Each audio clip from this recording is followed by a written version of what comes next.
اعوذ باللہ من الشیطان الرجیم بسم اللہ الرحمن الرحیم رب اشرح لی صدری ویسر لی امری واحلل عقدۃ من لسانی یفقہوا قولی۔ میں اپنے سارے ویورز کو اسلامک گریٹنگ سے ویلکم کرتا ہوں۔ السلام علیکم ورحمۃ اللہ وبرکاتہ۔ اللہ سبحانہ و تعالیٰ کی رحمت اور برکت آپ سبھی پر ہو۔ جیسا کہ آپ جانتے ہیں کہ ہم نے قرآن کی ایک سیریز شروع کری تھی جس کے اندر ہم قرآن کے ٹرانسلیشن کو ہم لوگ آسان سے شبدوں میں، آسان سے ورڈز میں سمجھنے کی کوشش کر رہے ہیں۔ اس سے پہلے ہم لوگوں نے قرآن کا جو فرسٹ چیپٹر ہے، جو پہلی سورہ ہے قرآن کی، سورہ فاتحہ، اس کے ٹرانسلیشن کو سمجھنے کی کوشش کی تھی۔ آج کی اس ویڈیو میں ہم لوگ قرآن کا جو دوسرا چیپٹر ہے، جو سیکنڈ سورہ ہے قرآن کی، سورۃ البقرہ، اس کے ٹرانسلیشن کو سمجھنے کی کوشش کریں گے۔ دیکھیے، جو قرآن پاک کی دوسری سورہ، سیکنڈ سورہ ہے قرآن پاک کی، اس کا نام ہے سورۃ البقرہ۔ یہ سورۃ البقرہ اس کا نام پڑا ہے، آگے اسی سورہ کے اندر ہم لوگ پڑھیں گے جہاں پہ ایک گائے کے بارے میں بات کری گئی ہے۔ اسی گائے کو عربک لینگویج میں کہتے ہیں بقرہ، تو اسی سے اس کا ٹائٹل پڑا ہے، اس کا نام پڑا ہے سورۃ البقرہ، جس کو بولتے ہیں دا کاؤ۔ دیکھیے، یہ جو سورۃ البقرہ ہے قرآن کی، یہ قرآن کی سب سے لمبی سورہ ہے، سب سے لمبا چیپٹر ہے قرآن کا۔ اس کے اندر ٹوٹل 286 ورسز ہیں، اور یہ ایک مدنی سورہ ہے۔ اور اسی سورہ کے اندر، اسی چیپٹر کے اندر قرآن کی سب سے لمبی ورس بھی ہے، جو اس کی ورس 282 ہے، وہ قرآن کی سب سے لمبی ورس ہے۔ یعنی ہر چیپٹر کے اندر ورسز ہوتی ہیں، ہر سورہ کے اندر آیتیں ہوتی ہیں، تو آیت نمبر 282 جو ہے وہ قرآن کی سب سے لمبی آیت ہے۔ اور اسی سورۃ البقرہ کے اندر ہمیں آیت الکرسی بھی ملتی ہے، جو آیت نمبر 255 ہے، اور اس سے جڑی ہوئی کئی حدیثیں بھی ہمیں ملتی ہیں کہ جس گھر میں سورۃ البقرہ کی تلاوت کری جاتی ہے، شیطان وہاں پہ انٹر نہیں کر پاتا ہے۔ دیکھیے، اب ہم لوگ سورۃ البقرہ کے بارے میں ہم لوگوں نے کچھ بیسک جانکاری لے لیا ہے، اب ہم لوگ سورۃ البقرہ کو سمجھتے ہیں۔ دیکھیے، اس کو شروع کرنے سے پہلے ایک بات اور تھوڑی سی کلیئر کر دیتے ہیں کہ قرآن کو اس کے پیور فارم میں، اس کو پورا 100% کسی بھی دوسرے لینگویج میں، دوسرے ٹرانسلیشن میں نہیں سمجھا جا سکتا ہے، ایک دم 100% ایکوریٹ۔ یہ عربک لینگویج میں نازل ہوئی تھی، اور اکثر علماء اس بات کو صاف کہہ دیتے ہیں کہ قرآن کو سمجھنے کے لیے آپ کو عربک لینگویج سیکھنا پڑے گا، تب جا کے آپ اس کی پیورٹی کو سمجھ پائیں گے، کہنے کے انداز کو سمجھ پائیں گے، اللہ سبحانہ و تعالیٰ نے کس انداز میں کسی بات کو کہا ہے۔ ہر لینگویج میں آپ نے دیکھا ہوگا کہ ہر لینگویج کے اندر اس کا اپنا ایک انداز ہوتا ہے، اس کے اندر بہت سے ایسے ورڈز ہوتے ہیں جو آپ کو دوسرے لینگویج میں ایکوریٹلی نہیں ملیں گے۔ تو اسکالرز، ایکسپرٹس جو اس کو ٹرانسلیٹ کرتے ہیں، وہ دیکھتے ہیں کہ سب سے فٹ کون سا بیٹھ رہا ہے ورڈ، اسی حساب سے وہ ورڈز کا استعمال کرتے ہیں۔ لیکن پھر بھی اگر ہم لوگ قرآن کے ٹرانسلیشن کو اگر سمجھتے ہیں تو اس کا بیسک میسج ہمیں سمجھ میں آ جائے گا۔ دیکھیے، اب اگر آپ کے پاس قرآن ہو تو آپ کھول لیجئے قرآن کے اندر سورہ بقرہ، سورہ نمبر 2، ہم لوگ عربک میں پڑھیں گے اور اس کے معنی کو سمجھیں گے۔ دیکھیے، سورۃ البقرہ کے اندر آیت نمبر جو اس کی ایک ہے، فرسٹ ورس ہے، الف لام میم۔ اس کی فرسٹ ورس میں لکھا ہے الف لام میم۔ یہ الف لام میم عربک الفابیٹ کے لیٹرز ہیں، جیسے انگلش الفابیٹ کے اندر اے بی سی ڈی ہوتا ہے، اسی طریقے سے یہ عربک الفابیٹ کے لیٹرز ہیں۔ اب اس کے اوپر بھی بہت سے سوال ہیں کہ اس کا کیا مطلب ہے۔ دیکھیے، کچھ چیزیں ہم لوگ سمجھ لیتے ہیں اس سے جڑی ہوئی، کہ عربک الفابیٹ کے اندر ٹوٹل 29 لیٹرز ہوتے ہیں، اگر الف اور حمزہ کو ہم لوگ 2 لیٹرز کنسیڈر کرتے ہیں، اور ٹوٹل 29 سورے ہیں جن کے اندر یہ لیٹرز اپیئر ہوئے ہیں شروعات میں۔ اب جب بھی یہ لیٹرز اپیئر ہوئے ہیں جن جن سورے میں بھی، اس کے بعد ہی اگر ہم لوگ غور کریں تو اللہ تعالیٰ قرآن کی یا اس کی آیتوں کے بارے میں بات کرتے ہیں۔ کہیں کہیں پہ یہ لیٹرز سنگل ایک لیٹر آیا ہے، کسی سورے میں یہ ایک لیٹر آیا ہے، جیسے فار ایگزامپل سورہ قاف، سورہ نمبر 50 یعنی چیپٹر 50، جس کے اندر ایک لیٹر آیا قاف۔ سورہ صاد، جیسے چیپٹر 38، سورہ نمبر 38، ایک لیٹر آیا۔ کہیں پہ یہ 2 لیٹر آئے، جیسے یاسین चैप्टर 36, सूरह नंबर 36, जैसे ताहा सूरह नंबर 20 चैप्टर 20। कहीं कहीं पे ये 3 लेटर्स आए हैं, जैसे सूरतुल बकरा में आप देख सकते हैं अलीफ लाम मीम। कहीं कहीं पे ये 4 लेटर्स आए हैं, जैसे सूरह आराफ के अंदर अलीफ लाम मीम सौद। और कहीं कहीं पे ये 5 लेटर्स अपीयर हुए हैं, जैसे सूरह मरियम के अंदर काफ हा या ऐन सौद, काफ हा या ऐन सौद। तो अभी तक फुल सर्टेनिटी के साथ कोई ये नहीं बता पाया है कि इसका मकसद क्या है कुरान में। ठीक है, अपनी अपनी बहुत सारी राय दिया है लोगों ने। किसी ने कहा इसकी कुछ न्यूमेरिकल वैल्यूज है, किसी ने कहा है कि ये एक अटेंशन सीख करने के लिए है। एक राय ये भी आती है कि अल्लाह सुब्हाना व तआला ने कुरान में हम लोगों को बहुत सारी जगहों पे चैलेंज दिया है मैनकाइंड को, कि आप कुरान या कुरान जैसी चीज प्रोड्यूस नहीं कर सकते हो, नहीं बना सकते हो।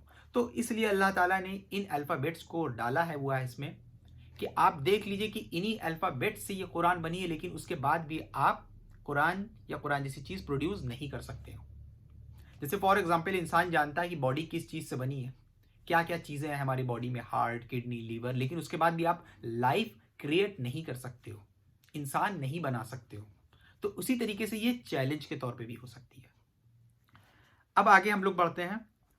अब इसकी आयत नंबर 2 है, ज़ालिकल किताबु ला रैब फीही हुदल लिल मुत्तकीन। ये किताब ऐसी है कि इसमें कोई शक नहीं, यानी कुरान जो है ये एक ऐसी किताब है कि इसमें कोई शक की बात नहीं है। ये कोई इंसानी लिखी हुई किताब नहीं है कि इसमें आप शक करें कि कुछ चीज़ें जो हैं ठीक हो सकती नहीं हो सकती। ये अल्लाह की नाजिल करी हुई है। ये हिदायत है उन डर रखने वालों के लिए, यानी ये एक गाइडेंस की किताब है, ये एक गाइडेंस की बुक है। किनके लिए? जो डर रखने वालों के लिए। डर रखने वालों के लिए, जिनको अल्लाह का डर है, अल्लाह का खौफ है, जिनको लगता है कि एक दिन आएगा जिस दिन हमारा हिसाब किताब होगा, हमारे हिसाब किताब के बेसिस पे हमें जन्नत और दोज़ख में भेजा जाएगा।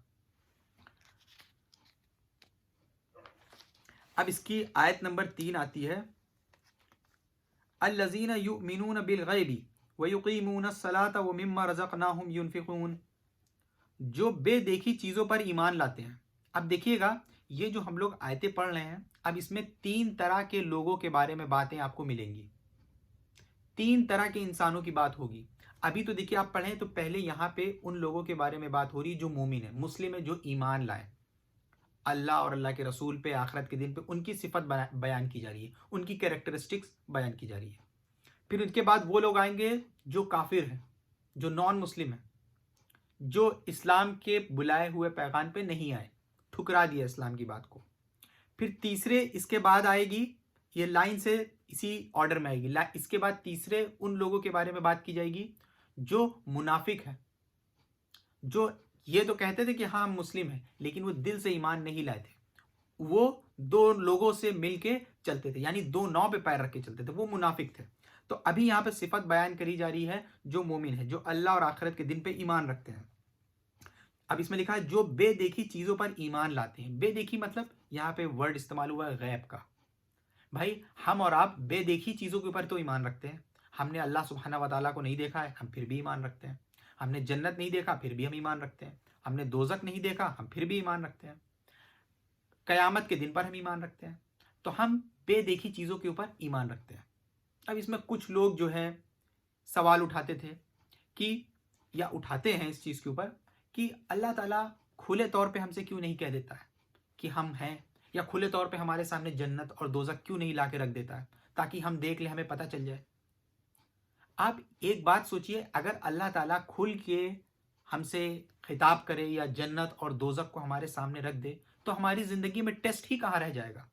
हमारी जो ये ज़िंदगी है, ये आखिरत के लिए एक इम्तिहान है। यहाँ पे जो जैसा करेगा उसके बेसिस पे, उसके अमाल के बेसिस पे उसकी जन्नत और दोज़ख डिसाइड की जाएगी। अब अगर अल्लाह ताला सामने आके कह दे, जन्नत और दोज़ख सामने रख दे, तो जो बुरा काम करने वाला होगा जब देखेगा अरे जहन्नम में इतनी तेज आग में हमें तड़पाया जाएगा, तो एक बुरा आदमी भी अच्छा काम करने लगेगा। तो वो इसका मतलब नहीं अच्छा काम है, लेकिन वो सामने देख रहा है। लेकिन हम लोग ईमान रख रहे हैं, उस पर सामने नहीं देख रहे हैं, ईमान रख रहे हैं कि ऐसा होगा, लेकिन वो तो सामने देख के डर के मारे अच्छा काम कर रहा है। उसी तरीके से कोई लालची आदमी होगा, जब वो देखेगा जन्नत के अंदर इतना माल मिलेगा, इतना फायदा होगा, तो चलो गरीबों की भी मदद कर दें, चलो बेसहाराओं को सहारा दे दें, चलो यतीमों की भी मदद कर दें। तो वो क्या कर रहा है, जब वो सामने देख लेगा, सामने सारी चीजें अपीयर हो रही हैं उसके, तो इम्तिहान रहा कहाँ जाएगा, तो कहाँ इम्तिहान रह जाएगा। तो इसलिए बताया गया है मोमिनों की सिफत कि वो बेदेखी चीजों पर ईमान लाते हैं और नमाज कायम करते हैं, और जो कुछ हमने उन्हें दिया है उसमें से अल्लाह की रजा में, अल्लाह की रजा के कामों में खर्च करते हैं।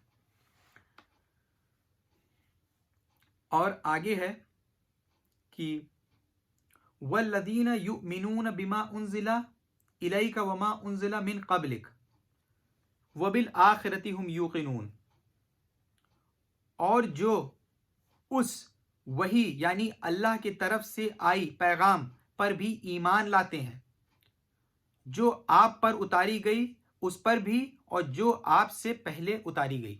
यानी यहाँ पे प्रॉफिट मोहम्मद सल्लल्लाहु अलैहि वसल्लम की बात करी जा रही है कि वही मोमिन लोग जो अल्लाह और अल्लाह के रसूल पे ईमान रखते हैं, तो आपके ऊपर जो उतारी गई, यानी जो कुरान आपके ऊपर नाजिल करी गई प्रॉफिट मोहम्मद सल्लल्लाहु अलैहि वसल्लम के ऊपर, उसके ऊपर भी ईमान रखते हैं, और प्रॉफिट से पहले जो किताबें उतारी गई उस पर भी ईमान रखते हैं। जैसे प्रॉफिट से पहले तौरात उतारी गई, इंजील उतारी गई, इंजील ईसा अलैहिस्सलाम के ऊपर उतरी थी, Jesus peace be upon him के ऊपर। जो तौरात थी वो मूसा अलैहिस्सलाम के ऊपर, जो मोजेस थे पीस बी अपॉन हिम, उनके ऊपर नाजिल हुई थी, उस पर भी ईमान रखते हैं। यानी उसका जो मैसेज था, जो नाजिल हुआ था, उसके मैसेज पे ईमान रखते हैं कि वो अल्लाह की तरफ से नाजिल हुआ था। ये वही अल्लाह है जिसने प्रॉफिट मोहम्मद सल्लल्लाहु अलैहि वसल्लम को भेजा और उनके ऊपर किताब नाजिल करी। हालांकि वो बात अलग है कि जो इससे पहले किताबें नाजिल हुई उसके अंदर काफी मिलावट कर दी गई है, अभी हम लोग आगे भी पढ़ेंगे कुरान पाक के अंदर, लेकिन जो उसका असली मैसेज था वो अल्लाह की तरफ से था, उस पर भी ईमान रखते हैं। और उस पर भी ईमान लाए जो आपसे पहले उतारी गई, और आखिरत पर वे मुकम्मल यकीन रखते हैं। अब यहाँ पे एक छोटी सी चीज और गौर करने वाली, देखिए यहाँ पे बताया गया मोमिनों की सिफत कि वो किस पे ईमान रखते हैं, जो प्रॉफिट पे नाजिल हुई और प्रॉफिट से पहले के लोगों पे नाजिल हुई। तो इससे हमें एक चीज क्या पता चली कि यानी प्रॉफिट के बाद कोई पैगंबर नहीं आने वाला, वरना इस आयत के अंदर होता जो आपके बाद उतारी जाएगी उस पे भी ईमान रखते हैं, लेकिन नहीं, लिखा है जो आप पे नाजिल हुई उस पे ईमान रखते हैं, और आपसे जो पहले नाजिल हुई उस पे ईमान रखते हैं, लेकिन आपके बाद की बात नहीं करी गई है। इसका मतलब कि प्रॉफिट आखिरी पैगंबर हैं, प्रॉफिट के बाद कोई भी नबी नहीं आएगा। आगे लिखा है और आखिरत पर वे मुकम्मल यकीन रखते हैं। आखिरत के दिन मतलब कि एक कयामत का दिन होगा, एक डे ऑफ जजमेंट होगा, जिस दिन हम लोग फिर से उठाए जाएंगे, हमारा हिसाब किताब होगा, हमारे जो हमने इस दुनिया में किया है इसके बेसिस पे हमें जन्नत और दोजक में डाला जाएगा। क्योंकि ये जो ईमान होता है आखिरत के दिन के ऊपर कि हमारा एक फैसला होगा, यही असल में हमारे ईमान को एक कंप्लीट स्ट्रक्चर देता है। हम ईमान रखते हो, लेकिन अगर आखिरत के दिन के ऊपर ईमान नहीं है कि कोई हिसाब किताब भी होगा मेरा, तो हो सकता है हम किसी को चोट भी पहुंचा दें, किसी को नुकसान भी पहुंचा दें। लेकिन अगर मेरा इस चीज़ पे ईमान है कि मेरा भी हिसाब किताब होगा, तो हम अपने अमाल पे और ज़्यादा ध्यान देंगे, तो आखिरत मेरा एक कंसर्न हो जाएगा। तो हमें ये ध्यान में रख के चलना पड़ेगा कि हम किसी का दिल ना दुखा दें, किसी को चोट ना पहुंचा दें, ऐसा कोई काम ना करें कि अल्लाह की नाफरमानी हो जाए। उलाइका अला हुदम मिर रब्बिहिम व उलाइका हुमुल मुफ्लिहून इन्नल लदीना कफरू सवाउन अलैहिम अनज़रतहुम अम लम तुनज़िरहुम ला युमिनून। ये है वो लोग जो अपने परवरदिगार की तरफ से सही रास्ते पर हैं। तो देखिए अभी उन लोगों की सिफत बयान करी जा रही जो हमने आपको बताया कि जो मुस्लिम्स हैं, जो मोमिन हैं, यानी जो अल्लाह के पैगाम पर ईमान लेके आए हुए हैं। ये वही लोग हैं जो अपने परवरदिगार की तरफ से सही रास्ते पर हैं, और यही वो लोग हैं जो फलाह यानी कामयाबी पाने वाले हैं। बेशक वे लोग जिन्होंने कुफ्र अपना लिया, लेकिन आगे बताया जा रहा है, अब देखिए दूसरी सिफत शुरू हुई दूसरे लोगों की, जिन्होंने इस्लाम के पैगाम को ठुकरा दिया। वे लोग जिन्होंने कुफ्र अपना लिया, अपने हक में दोनों बातें बराबर है, चाहे आप उनको डराएं या ना डराएं, वे ईमान लाने वाले नहीं। یعنی جنہوں نے کفر اپنا لیا، جنہوں نے پہلے ہی اپنا مائنڈ میک اپ کر لیا ہے کہ آپ کی بات سنیں گے ہی نہیں، آپ کی بات ماننا ہی نہیں ہے، تو آپ چاہے ان کو ڈراؤ چاہے نہ ڈراؤ، وہ ایمان لانے والے نہیں ہیں۔ دیکھیے اکثر جو انبیاء آتے تھے، اکثر جو میسنجرز آتے تھے، ان کی بات کو ڈرانا بھی بولا جاتا تھا۔ ڈرانا مطلب کہ جو پروفٹس بھیجے جاتے تھے، جو پیغمبر بھیجے جاتے تھے، وہ لوگوں کو کیا بتاتے تھے کہ جو آپ غلط کام کر رہے ہیں اس کا حساب کتاب ہوگا، آپ کو اس کے بیسس پہ سزا ملے گی۔ وہ ایک اچھی نیوز بھی بتاتے تھے کہ آپ اچھے کام کریں گے آپ جنت میں جائیں گے، تو وہ ڈراتے بھی تھے۔ تو اس میں بتایا گیا ہے کہ کچھ لوگ ایسے آپ نے اپنی لائف میں بھی ایکسپیرینس کرے ہوں گے کہ اگر کوئی انسان آپ کی بات سمجھنے ہی نہیں چاہتا، ایک ایسا انسان ہوتا ہے جو سلجھے دماغ کا ہوتا ہے، آپ اس کو بتاتے ہیں وہ سمجھتا ہے، کنسیڈر کرتا ہے، لیکن اگر کوئی پہلے ہی سے مائنڈ میک اپ کر لے کہ ہمیں سمجھنے ہی نہیں ہے، آپ اس کو چاہے جتنے بھی ایویڈنسز، چاہے جتنے ثبوت پیش کر دیں گے، وہ مانے گا ہی نہیں۔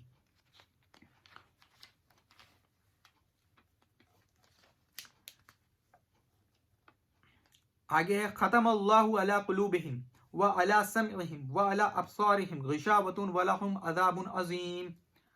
اللہ نے ان کے دلوں پر اور ان کے کانوں پر مہر لگا دیا ہے، اور ان کی آنکھوں پر پردہ پڑا ہوا ہے، اور ان کے لیے زبردست عذاب ہے۔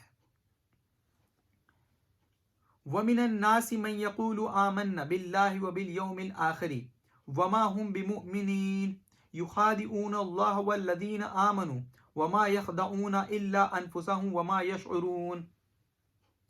کچھ لوگ وہ ہیں جو کہتے ہیں کہ ہم اللہ اور آخرت کے دن پر ایمان لائے، حالانکہ وہ واستو میں مومن نہیں ہے۔ اب دیکھیے تیسرے کیٹیگری کے لوگوں کے بارے میں بات ہو رہی ہے کہ کچھ لوگ، مطلب ہمارے بیچ میں کچھ لوگ ایسے ہیں کہ کچھ لوگ وہ ہیں جو کہتے ہیں کہ ہم اللہ اور آخرت کے دن پر ایمان لائے، وہ کہیں گے تو کہ ہم اللہ اور آخرت پہ ایمان لائے، حالانکہ وہ واستو میں مومن نہیں ہے، ایمان نہیں لائے ہیں، وہ جھوٹ بولتے ہیں۔ آگے ہے وہ اللہ کو اور ان لوگوں کو جو واستو میں ایمان لا چکے ہیں دھوکہ دیتے ہیں، اور حقیقت تو یہ ہے کہ وہ اپنے سوا کسی اور کو دھوکہ نہیں دے رہے، لیکن انہیں اس بات کا احساس ہی نہیں ہے۔ پھر آیت نمبر 10 آتی ہے فی قلوبہم مرض فزادہم اللہ مرضا ولہم عذاب علیم بما کانوا یکذبون۔ ان کے دلوں میں روگ ہے۔ ایسے لوگوں کو اللہ تعالیٰ بتا رہے ہیں کہ یہ جو منافق ہیں ان کے دلوں میں ایک روگ ہے، ایک مرض ہے، چنانچہ اللہ نے ان کے روگ میں اور اضافہ کر دیا، بڑھوتری کر دیا ہے، اور ان کے لیے دردناک سزا تیار کیا ہے کیونکہ وہ جھوٹ بولا کرتے تھے۔ صدق اللہ العظیم۔